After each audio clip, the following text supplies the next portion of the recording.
Bien-aimés dans le Seigneur, vous qui nous suivez sur Les Avertis, Shalom là où vous êtes. Nous voulons continuer notre série, le verset mal interprété pour manipuler l'Église. Cette série, je vais deux fois rentrer sur ça. Ça veut dire que il y a un message que le Seigneur m'a mis à cœur de parler avec vous prochainement. Et ce message ne fait pas partie de la série.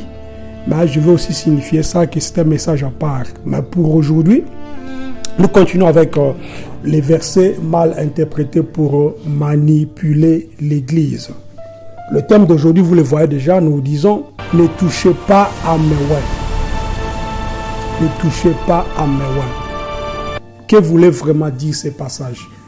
Que le Seigneur nous bénisse déjà, qu'il te bénisse là où tu es, en train de me suivre.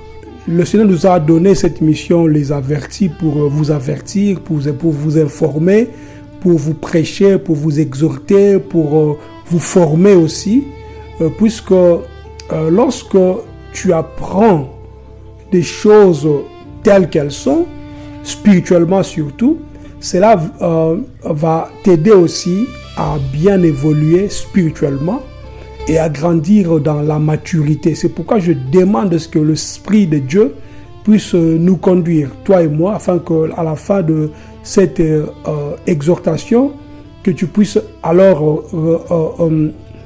capter quelque chose de la part de Dieu, et toi aussi à ton tour, que tu puisses être multiplicateur ou multiplicatrice par rapport à ces messages donnés à d'autres gens. Ne touchez pas à mes ouins. Ce texte se trouve dans le livre de Psaume chapitre 5, verset 15. En fait, cette phrase « Ne touchez pas à mes ouins » semble être une phrase complète quand les gens en parlent. Mais dans son intégralité, puisque beaucoup même qui disent cela, c'est-à-dire surtout des adeptes ou des fanatiques, qui parlent, qui disent ainsi, que ne parlez pas mal de mon pasteur, de mon père spirituel, tout ça, puisque la Bible dit ne touchez pas à mes ouins. Si tu demandes à une personne qui dit ça, ça se trouve dans quel passage biblique? Des fois même ils ne savent pas. Des fois même ils ne savent pas là où ça se trouve, puisqu'ils répètent ça comme des perroquets chaque fois. Mais nous allons en fait prendre deux passages. Le premier passage, c'est Psaume chapitre 5 et 105, verset 15. La Bible nous dit « Ne touchez pas à mes ouins, virgule, et ne faites pas mal à mes prophètes. » Ne touchez pas à mes ouins et ne faites pas mal à mes prophètes.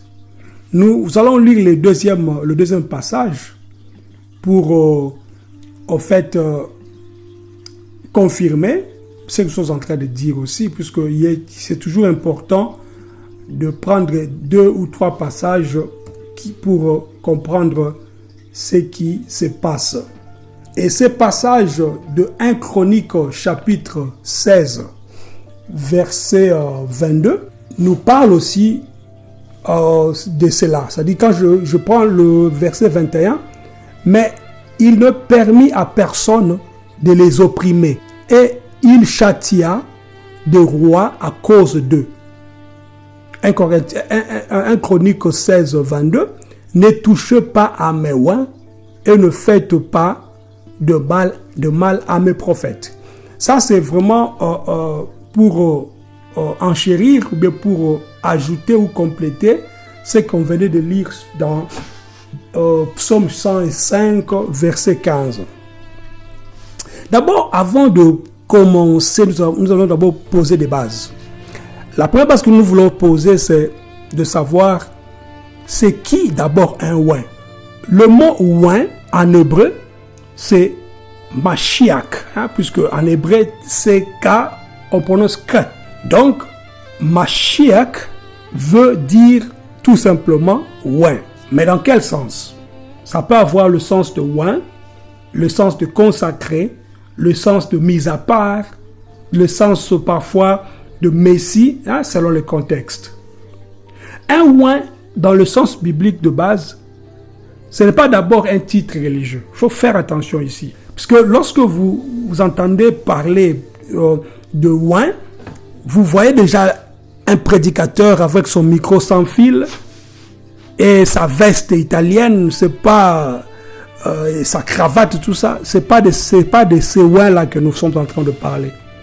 Un oint, c'est quelqu'un que Dieu met à part pour un usage précis. Un oint, c'est quelqu'un que Dieu met à part pour un usage précis. Or, dans l'Ancien Testament, cela pouvait désigner de rois, par exemple, de prêtres ou de serviteurs consacrés. C'est pourquoi dans Psaume 105, le contexte montre surtout les patriarches, comme Abraham, comme Jacob, comme Isaac, que Dieu protégeait pendant qu'il était peu nombreux, ou bien étrangers dans le monde, ou voyageurs parmi les nations. Pourquoi? Puisque Dieu voulait qu'à travers, ou bien au travers d'Abraham, Isaac, Jacob, qu'il y eut, n'est-ce pas, une grande nation qu'on appellera plus tard Israël, ou bien la nation que nous voyons aujourd'hui, Israël. C'est très important. Donc ici, ne touchez pas à mes oints, ne vise pas d'abord un pasteur moderne, non.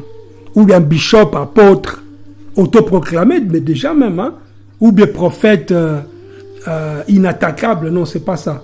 Ne touchez pas à mes oints ici, c'était vraiment dans le contexte de ne pas toucher à ceux, de ne pas toucher ceux qui sont mis à part pour l'usage précis par Dieu.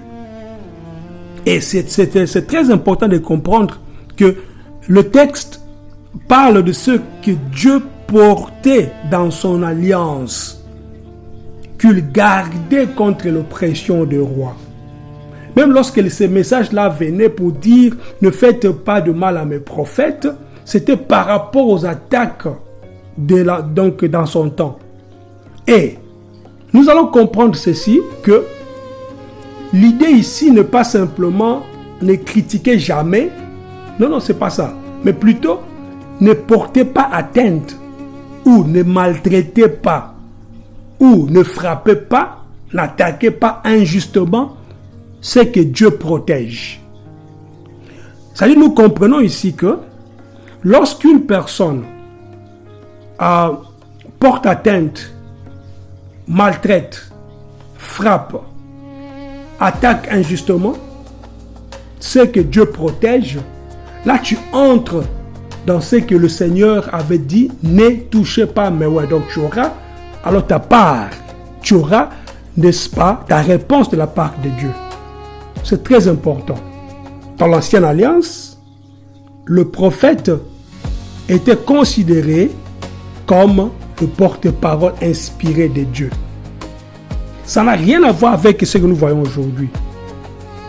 De faux prophètes qui prophétisent et les choses n'arrivent pas. De faux prophètes qui disent des choses qui sont des choses qu'ils ont trouvées ci et là. De faux prophètes qui donnent même des pronostics de matchs de football et puis à la fin ça n'arrive pas. Ce n'est pas de ces prophètes-là qu'on parle. Ce n'est pas de ces oints-là qu'on parle. Nous parlons vraiment de oints dans le sens, le sens vrai du mot oint. Ceux-là que le Seigneur a mis à part pour un usage précis. Beaucoup de pasteurs aujourd'hui et beaucoup de fidèles, pour ne pas dire des chrétiens, ils prennent cette phrase pour manipuler l'assemblée. Même si une personne se disant pasteur, prophète, docteur, apôtre ou enseignant, lorsqu'il se comporte mal et lorsque nous essayons de parler sur ce qu'il a fait pour voir comment on peut soit faire ceci, soit faire cela, oh, ne touchez pas à mes oints. Ça n'a rien à voir avec ça. Le vrai contexte du passage de Psaume 105, déjà à l'époque, le Seigneur parlait de ceux-là qui étaient connus et que lui-même avait oint, que lui-même avait mis à part, puisqu'ils n'étaient pas nombreux. Ils étaient étrangers dans des pays là où il y avait des problèmes. ils allaient d'une nation à une autre. Donc Dieu maintenant réprimandait les rois à cause d'eux. Et puis à la fin, Dieu dit, ne touchez pas à mes oins. Puisque c'était un peu dans le cadre de protéger cette race, de protéger ces patriarches, de protéger cette nation que Dieu avait mise à part pour l'usage unique ou bien précis. Donc cela signifie que ce verset est avant tout le contexte de protection divine contre l'oppression. Ça n'a rien à voir avec les critiques de gens. Ça n'a rien à voir avec lorsqu'une personne parle d'un faux pasteur ou bien d'un faux prédicateur ou bien d'un faux frère. Ça n'a rien à voir avec tout ça. Vraiment, comprenez très bien. Moi, je n'aimerais pas que les gens vous manipulent. Ils vont vous dire que la Bible dit ceci. Mais oui, la Bible parle. Tantôt d'une manière, tantôt d'une autre. Pourquoi? Puisqu'il y a des choses hors contexte. Qu'est-ce qu'on dit souvent? On dit en français, un texte hors de son contexte devient prétexte. C'est-à-dire, les gens veulent avoir des prétextes pour officialiser leur bêtise, par exemple. Officialiser leur péché. Officialiser leur bavure. C'est-à-dire, lorsqu'ils font des choses, ils les font à leur propre nom, mais lorsque les voix s'élèvent, ils viennent brandir Psaume 105, ne touchez pas à mes oins. Ça n'a rien à voir avec tout ça. Rien à voir avec tout ça.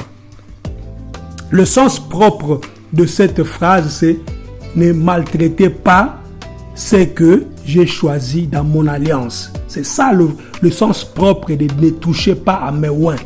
C'est-à-dire, quelqu'un que Dieu a choisi dans son alliance, tu n'as pas le droit de le maltraiter. Et comment le savoir? On le saura par ses fruits. Parce que Yeshua dira plus tard qu'on reconnaît un arbre par ses fruits. Donc, si quelqu'un vient au nom de Dieu et que ses fruits ne sont pas palpables, ses fruits ne sont pas démontrables que celui-là vient de Dieu, ne parlez pas, ne touchez pas à mes oins. Toi qui es pasteur, prophète, docteur, enseignant, je ne sais pas, apôtre, c'est pas évangéliste, lorsque tu prêches, lorsque tu fais l'œuvre de Dieu, comporte-toi comme un enfant de Dieu et fais la volonté de Dieu, suis les principes de Dieu. Tu ne tomberas pas dans cette erreur, c'est-à-dire tu n'auras pas besoin de dire ne touchez pas à mes oins. Et d'ailleurs, c'est Dieu qui parlait, ce n'est pas une personne qui a parlé. Ce n'est pas une personne qui a parlé, bien ce n'est pas une récitation en fait, c'est Dieu qui a parlé pour dire à ces gens, à ces rois, ne touchez pas à mes oins. Donc, ne maltraitez pas ceux que j'ai choisis dans mon alliance. Donc, ça n'a rien à voir avec un outil pour... donc, ce n'est pas un outil ici pour étouffer les questions. Lorsqu'il y a des choses, tu ne peux pas poser des questions pour savoir. Vous allez dire, non, ne touchez pas à mes oins. Ou bien ce n'est pas ici un cadenas pour fermer la bouche des fidèles. Rien à voir avec tout ça. Rien à voir avec tout ça. Ici, ça n'a rien à voir avec un titre religieux. Non, rien à voir. Ce sont des gens connus que Dieu avait mis à part pour son service ou bien pour son alliance. C'est que ce verset ne veut pas dire ceci. Écoutez, ce verset ne veut pas dire qu'un pasteur n'a jamais tort, non? Ou un bishop ne doit jamais être repris, non? Ou un prophète peut mentir sans être examiné ou bien donner de fausses prophéties qui ne s'accomplissent pas, on ne peut pas poser des questions, non? Ou un apôtre peut vivre dans le péché et rester sacré, non? Ou bien un leader, je ne sais pas, un leader peut exploiter le peuple, arnaquer, faire des choses bizarres et personne ne doit parler, bien n'a le droit de parler. Non. Ce n'est pas comme ça que ce verset, c'est pas ça que ce verset dit.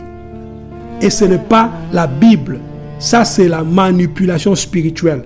Si quelqu'un vient vous dire que même si l'homme de Dieu a fait ceci, a fait cela, le seul bas, c'est Dieu qui va le juger. Non.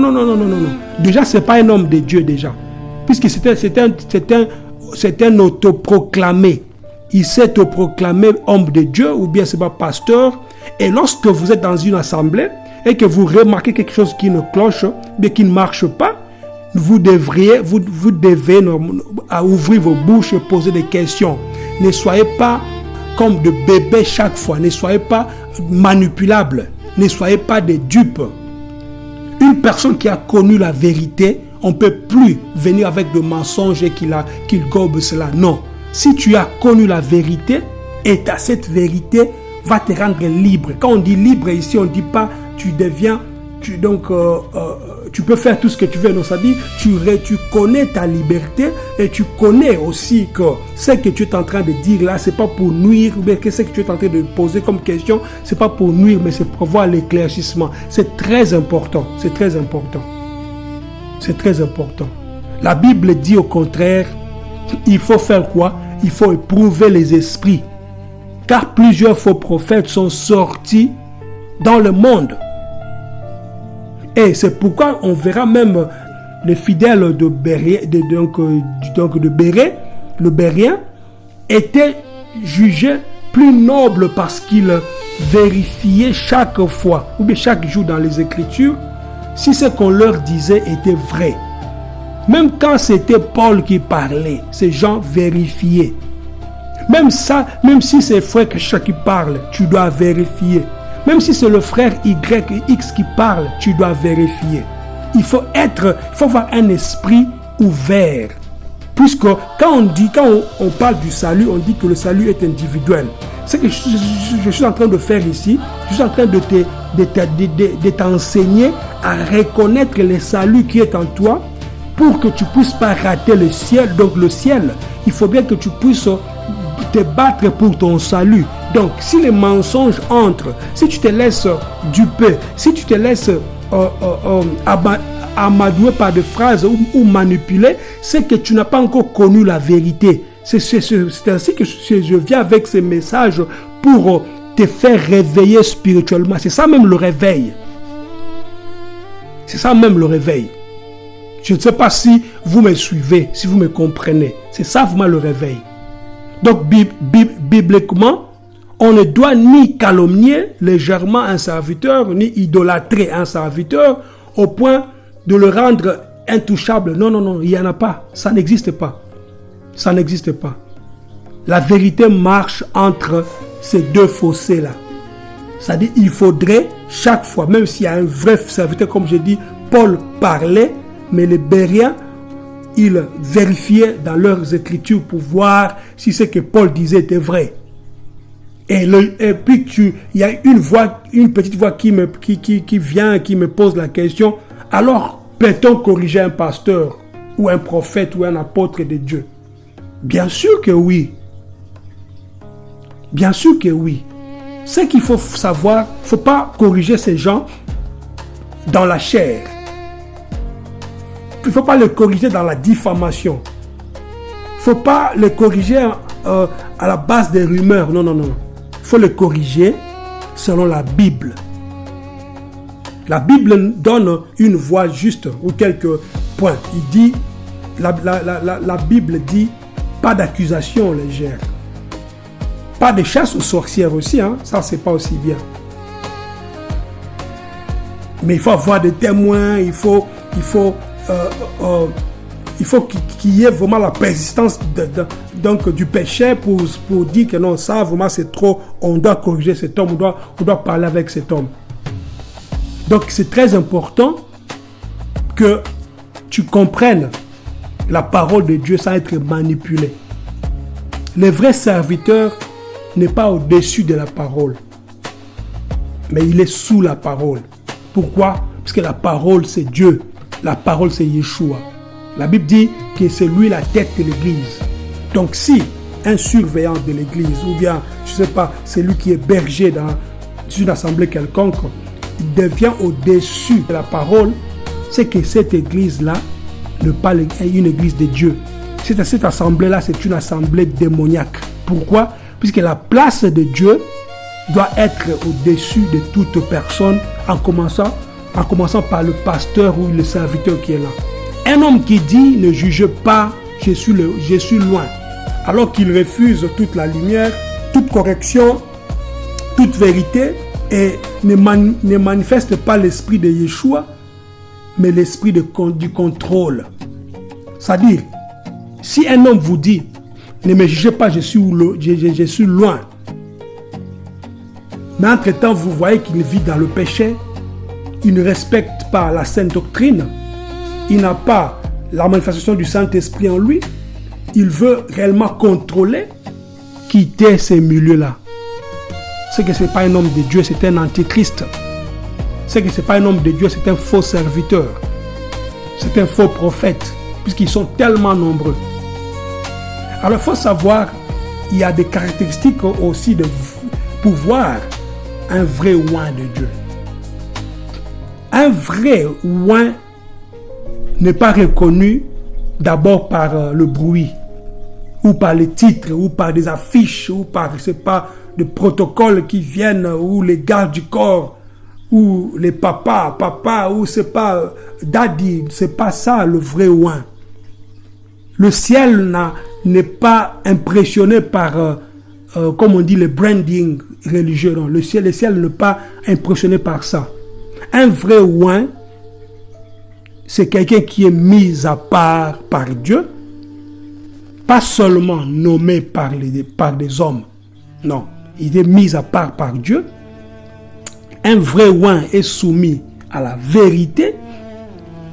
Un vrai oint, il est fidèle à la parole. Un vrai oint, il est humble. Un vrai oint, il est serviteur du peuple, pas consommateur du peuple. Non. Et un vrai oint est reconnaissable par ses fruits. Comme je dis, Yeshua dit, vous les reconnaîtrez à leurs fruits. Pas à leur slogan, pas à leur costume, pas à la taille de leur chaîne ou bien chaise. Non, non, c'est pas ça. Faire attention ici.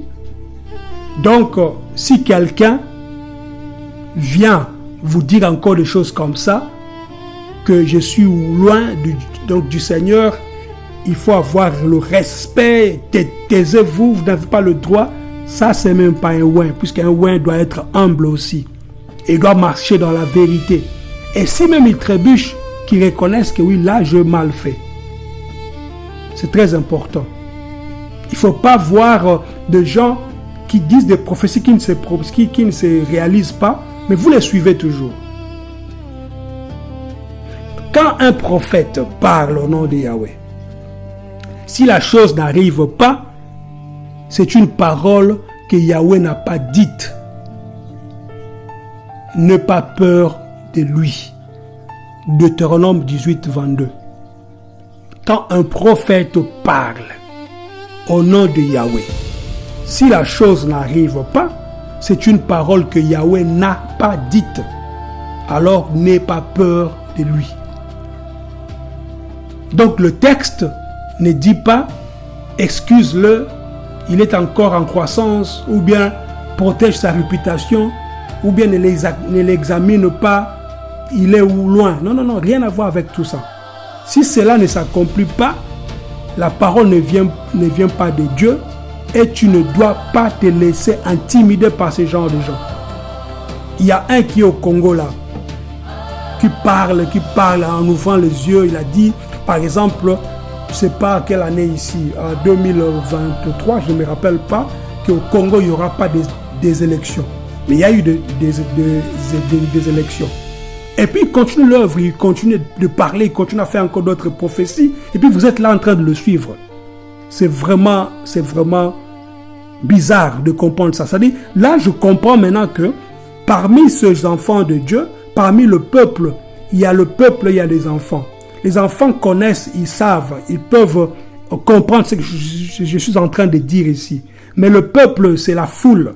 La foule, comme dit, la foule n'a pas d'âme. Ne sois pas la foule, mais sois l'enfant de Dieu. C'est très important. Lorsque tu es enfant de Dieu, tu vas poser des questions, tu vas commencer même à vouloir savoir. Donc, un faux prophète qui se cache derrière, ne touchez pas à mes oins, mais entre-temps, ces prophéties ne s'accomplit pas, et il faut vraiment donc t'éloigner de ce genre de personnes. Et aussi, tu verras, ces genres de personnes qui disent ne touchez pas à mes oins, ils sont là pour dépouiller les gens offrandes, dîmes, manipulation, train de vie extravagant. Ils ont toujours de belles habits, ils ont toujours de belles voitures, de belles maisons, tout ça. Mais tout cela, ça vient pourquoi? Puisque vous leur donnez donc ces moyens de vivre afin que eux deviennent forts au-dessus de vous pour vous mater, pour vous manipuler. Si tu m'écoutes là où tu es en ce moment, mon bien-aimé, ma bien-aimée, écoute, quand je dis ces choses ici, ce n'est pas pour te révolutionner dans la tête, mais c'est pour te réveiller dans l'esprit. Puisque un homme averti en vaut deux. Or, quand tu es deux, tu n'es plus seul, tu es avec le Saint-Esprit.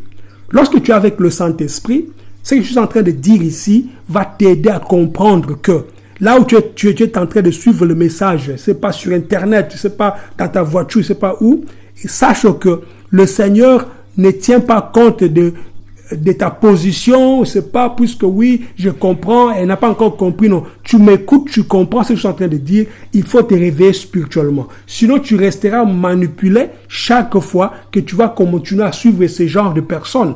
Et à la fin, tu vas être dépouillé et à la fin, tu vas même perdre ta foi. Je connais beaucoup de gens qui ont perdu la foi. Pourquoi? Puisque ils ont mis leur foi à un faux pasteur, à un faux prophète, qui a dit des choses qui ne sont pas arrivées. Qu'il a prononcé des choses qui ne sont pas arrivées. Et à la fin, tu vas même commencer à perdre espoir et tu vas perdre la foi. Pourquoi? Puisque tu vas penser que Dieu n'existe pas. Je reçois un jour un coup de fil d'une personne en Belgique qui me dit il voulait voir un docteur qui est connu dans le milieu congolais aussi. C'est un charlatan en fait. Et moi, je lui dis, toi, tu sais pas que ce monsieur-là est charlatan?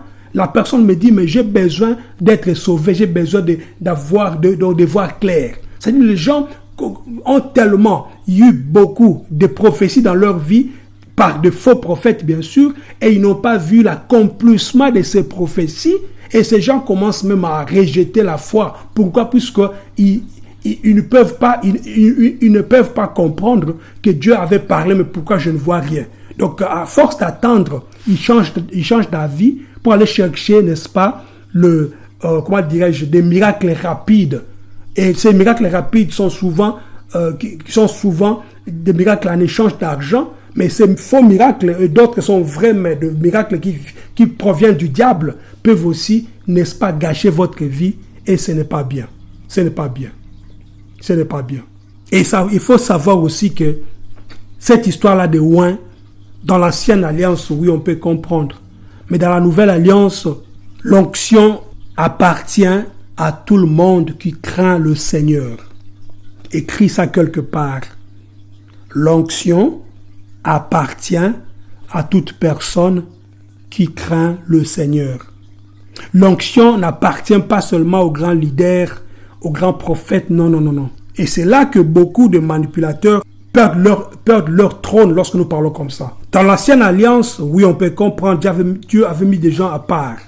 Mais dans la nouvelle alliance, Dieu nous oint nous tous. Paul parle de lui et des croyants avec lui.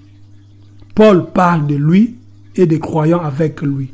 Vous avez une onction venant du Saint-Esprit. C'est ce que Paul disait. Donc l'onction que vous avez reçue demeure en vous. Ça ne quitte pas pour aller seulement chez les leaders. Non, c'est pas ça. Le Saint-Esprit nous oint. Puisque le Saint-Esprit, c'est là même, c'est l'huile fraîche. Lorsque tu es baptisé du Saint-Esprit, tu deviens le oint ou bien loin du Seigneur. C'est très important. Donc, l'onction dans la nouvelle alliance n'est pas un monopole d'élite réservé à quelques hommes devenus incontournables ou bien incontrôlables. Non. L'onction est liée à l'œuvre de Dieu en Yeshua et au Saint-Esprit dans le croyant. C'est-à-dire, quand tu crois et que tu crois au nom de Yeshua, tu seras baptisé et baptisé du Saint-Esprit. Pourquoi? Puisque quand Yeshua t'accepte, quand tu es né de nouveau, la nouvelle naissance ne provient pas par la chair, ça provient par l'esprit. Donc, c'est l'esprit qui te renaît. lorsque tu renais en esprit, tu deviens un homme spirituel. On peut dire que tu es loin aussi. Cela ne veut pas dire que tout le monde exerce le même ministère. Je n'ai pas dit ça. Je n'ai pas dit ça. Chacun a le don que Dieu l'a donné, selon Ephésiens 4:11. Donc personne n'a le droit de se servir du mot oint pour écraser le peuple de Dieu. Aujourd'hui, non. Non. Il faut que la vérité soit toujours équilibrée. Même toi qui m'écoutes. On doit respecter tout le monde, déjà. On doit respecter ceux-là qui prêchent la parole, bien sûr. On ne doit pas accuser quelqu'un sans preuve. Là, c'est vraiment être enfant de Dieu. On ne doit pas attaquer injustement des gens. On ne doit pas être rebelle, charnel, injurieux. Non, ça, c'est pas bien. Mais aussi, on doit éprouver les esprits. Ça, c'est très important. On doit examiner les enseignements. C'est très important aussi. On doit juger même les fruits. On doit juger même le fruit. On doit dénoncer l'exploitation, comme on voit aujourd'hui. Quelqu'un prie pour toi, à la fin, il dit, où est l'enveloppe? Ça n'a pas lieu dans la maison de Dieu. Ça n'a pas lieu dans le milieu chrétien, dans le milieu des enfants de Dieu. Si quelqu'un prie pour toi et à la fin il dit où est l'enveloppe, il faut dire que je n'ai pas l'enveloppe. Comme ça, il va prendre sa prière. Puisque lorsque Yeshua faisait des miracles, c'est lui qui donnait même la nourriture pour les gens. C'est lui qui, en fait, donnait la nourriture pour que ces gens mangent. Mais il n'était pas en train de dire, bon, vous avez vu de miracles, maintenant venez avec la nourriture. Mais à combien plus forte raison, quelqu'un qui vient au nom de Dieu vous demande une enveloppe? C'est pas normal. On doit dénoncer l'exploitation, comme je dis. On doit refuser, n'est-ce pas, la peur religieuse. Oh non, c'est mon papa. Quand il arrive comme ça, vous vous agénuez, tout ça. Ça n'a pas de place. Si tu le fais, c'est que tu es inconscient ou inconsciente. C'est que tu n'es pas encore né de nouveau. C'est que tu es encore, c'est pas même bébé spirituel. Donc tu n'es pas encore, tu es quelqu'un qui n'est pas encore né, même spirituellement. Tu n'es pas là, en fait. On doit corriger le péché persistant. Peu importe qui a commis ce péché, on doit le faire. Le peuple de Dieu n'est pas appelé à être naïf. Non, c'est pas bien. Il est appelé à être discernant. Il faut avoir le discernement. Donc, pour finir, un vrai oint de Dieu ne craint pas la lumière. Mais un faux se nourrit du silence des autres. Et le peuple de Dieu ne doit pas être esclave de la peur, car il est écrit, si la parole ne s'accomplit pas, n'aie pas peur de lui. Selon Deutéronome 18, 22. Le but de ces versets, mes bien-aimés, n'est pas de fabriquer des chefs religieux intouchables. Non. Le but de ces versets est de montrer que Dieu protège ce qui lui appartient. Alors, je vous ai dit que dans la Nouvelle Alliance, tout le monde qui est né de nouveau, c'est un oint de Dieu. Donc nous appartenons à Dieu. Donc ces versets nous concernent aussi, te concernent aussi si tu es né de nouveau, bien sûr.